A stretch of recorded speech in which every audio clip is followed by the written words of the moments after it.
Now, got to say, I'm a massive fan of the Terminator franchise, or should I say, the Terminator franchise we have at the moment, because I don't know if you've heard or not, but they're planning to do things like the Sarah Connor Chronicles, which is basically a TV series, and they're going to do 3 more Terminator films without Arnie. Basically they're going to ruin it, as they often do. But no, I do love the Terminator films as they are. I got them when they were out on VHS, I got them when they were first released on DVD, then of course a couple of months down the line they released the special edition DVDs, got them as well. I got Terminator 1, Terminator 2, and even Terminator 3, because a lot of people don't like Terminator 3, but I do like it. I like it a lot actually. And wherever there's a big successful film franchise, games are bound to follow. Fortunately, most of these games are absolute rubbish. But is the Terminator for the Mega Drive / Genesis rubbish or good? Well, let's check it out. Now the first thing worthy of note about this game is the opening. They went to the trouble of staying true to the film. This is the exact dialogue that was in the opening of the film, and they even went to the trouble of replicating the way the title, the Terminator, goes across the screen in the film, as you'll see in a moment. Of course they don't have much to say here, they just say Hemdale's The Terminator, published by Virgin Games, developed by Probe Software, and that repeats. But it's commendable that they went to the effort to do that, and the music is also a great 16-bit rendition of the music that was in the film. There's one annoying little quirk of this game. If you go into options and press start, the game will start. You have to press A to do everything here. Difficulty, normal, difficult, or very hard. That customized trigger thing, that's actually just change your controls. It sounds very interesting, but it's not. Anyway, let's get into the game proper. Between each of the levels there's a little cutscene which explains the story of the Terminator, and this game is very faithful to the film, and that's rare. Now you play as Kyle Reese in this game, and the first level is set in the future, and what your mission is, you have to set a time bomb to blow up the time displacement equipment and then run quickly into the bit that will transport you back to 1984. Now, I'm sure in the film, when he's in the police station, Kyle says that basically it wasn't him that blew it up, but it was his companions, and just to ensure that no one else could go through, but it also meant that he couldn't go home. But anyway, I digress.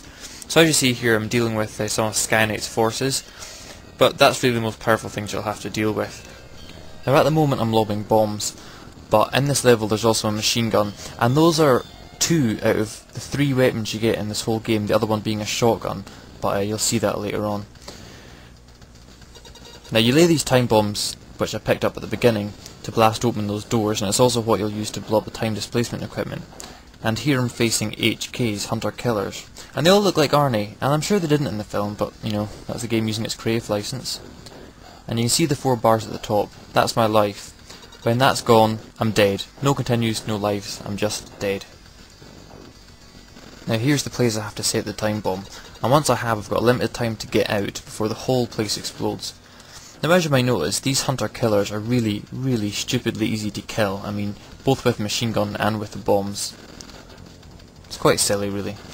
Now this is a review, not a walkthrough, but the reason I'm talking so much about this level is that it's so different from the others. I mean, there's only 4 levels in this game, but after this, the levels are all pretty much the same.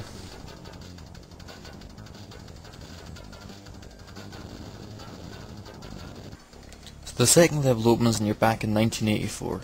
Now this is just silly here. You're running across rooftops and these helicopters just come down and start shooting missiles at you. Look how much damage he's taken, nearly none at all. I'm not sure he isn't a Terminator himself. Now aside from the Terminator, your opponents from now on are going to be policemen and these punks who throw Molotov cocktails at you. Now, as you can see, I'm crouching every time I fire, because you fire so much faster when you crouch. What's strange is that the policemen get up after you've shot them down, whereas the punks don't. I'm not sure why that is. But the amount of damage that Kyle Reese can take is absolutely ludicrous. I mentioned the difficulty levels earlier. Well, I tell you, I've played through this game on normal, difficult, and very hard, and I haven't noticed a single bit of difference between the 3 difficulty levels. They all seem equally easy to me. In part because the enemies you put down drop so many health bonuses. Now you'll meet the Terminator in his Arnie form twice in this game. And you know, he's really no match for Kyle Reese. You have to put him down 3 times in fairness, because if you try to walk past him before he lies on the ground and starts flashing, then you'll just get damaged. But you know, he's really, really easy. Now there is a truly fatal flaw with this game that presents itself on the 3rd level, the police station, where you've gone in to rescue Sarah Connor. And it's the fact that Kyle Reese cannot shoot any way but straight ahead, and it means if you meet someone on the stairs, you're dead. End of story. You cannot do anything. You can't run back because somebody will be coming up the stairs, and you can't jump over people, you'll just take serious damage. You know, some people judge console games too harshly. Even though consoles can't be upgraded like PCs can, it's still unfair to take a Mega Drive game from 1996 and judge it against a Mega Drive game from 1992 as an example.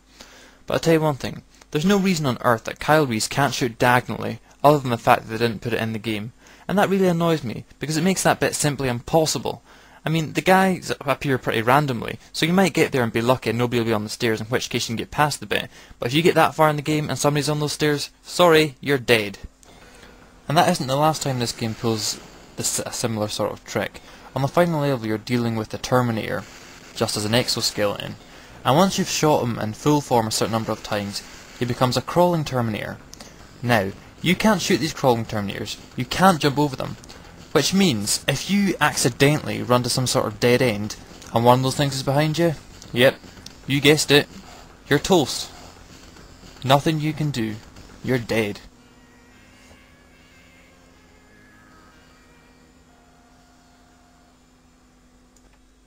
So my final thoughts on this game.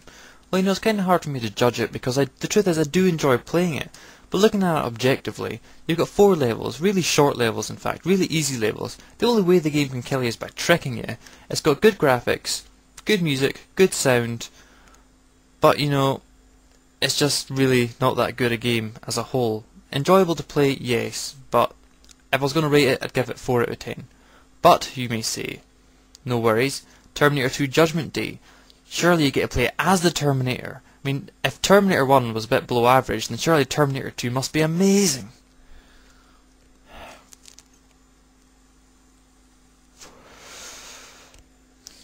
Take a look at this.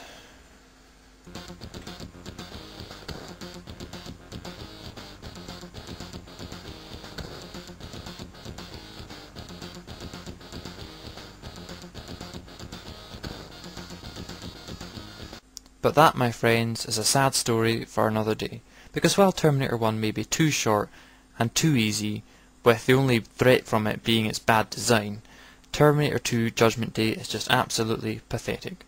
But for now, that's it for another review. I hope you enjoyed it, and I hope you'll join me on Thursday when I'll be reviewing this little gem, The Lion King, for the Super Nintendo. So thank you for listening, and goodbye.